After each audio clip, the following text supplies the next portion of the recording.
ഞാൻ എൻ്റെ വീട്ടിലെ ഏറ്റവും ഇളയ മോളാണ്. എന്നെ കഴിവിൻ്റെ പരമാവധി അയത്തിച്ച വീട്ടിൽ വളർത്തിയത്.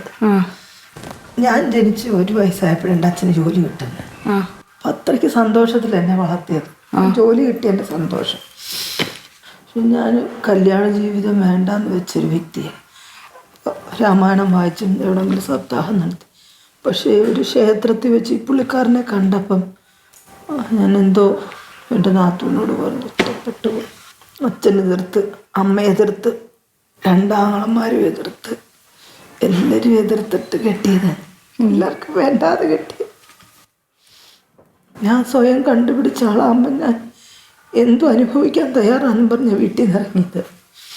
എൻ്റെ അക്കയ്ക്ക് 25 പവനും 2 ലക്ഷം രൂപയൊക്കെ കൊടുത്ത് കെട്ടിച്ചപ്പം ഞാൻ ഒന്നുമില്ലാതെ എൻ്റെ വീട്ടിൽ നിന്ന് ഇറങ്ങി വന്നതാണ്. നിങ്ങളിപ്പോൾ ചോദിക്കുന്ന പൈസയൊന്നും തരാനിപ്പം എൻ്റെ അച്ഛൻ ജീവനോടെ ഉണ്ടായിരുന്നെങ്കിൽ നിങ്ങൾ ചോദിക്കുന്ന എന്തും ഞാൻ തന്നിട്ട് ഇദ്ദേഹത്തിനെ കൊണ്ടുപോകുമായിരുന്നു. ഞങ്ങൾക്ക് 5 വർഷം കഴിഞ്ഞുള്ളതാണ് ഞങ്ങളുടെ മോള്.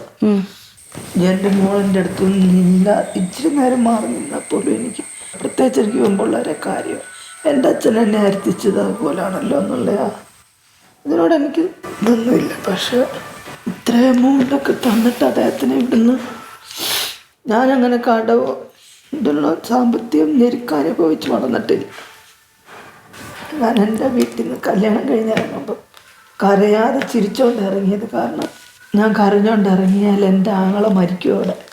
അത് കാരണം ചിരിച്ചോണ്ട് ഇറങ്ങി വന്നോളാം. ഞാൻ കരയത്തില്ല. പക്ഷെ എൻ്റെ അച്ഛൻ മരിച്ചിട്ട് പോലും ഞാൻ അങ്ങനെ സങ്കടം ഉള്ളിൽ ഒതുക്കി നിൽക്കത്തേക്കുള്ളൂ. പൊട്ടിക്കരയത്തില്ല ഞാൻ. പക്ഷേ എൻ്റെ മനസ്സിലിപ്പോഴും സ്വന്തമായിട്ടും തെറ്റ് ചെയ്യപ്പെടുന്നു. എന്തെങ്കിലും പറയണം, മോളോട് എന്തെങ്കിലും പറയടേ. എന്തെങ്കിലും കരയില്ലേ? അതെന്ത് മാത്രം അപമാനിച്ചായിരിക്കും അത് നിൽക്കുന്നതെന്ന് എനിക്ക് അത് ഓർത്തിട്ട് സങ്കടമാണ്. എൻ്റെ മോളെക്കാളും സങ്കടം എനിക്കിപ്പോൾ ഇതിനെ ഓർത്ത്.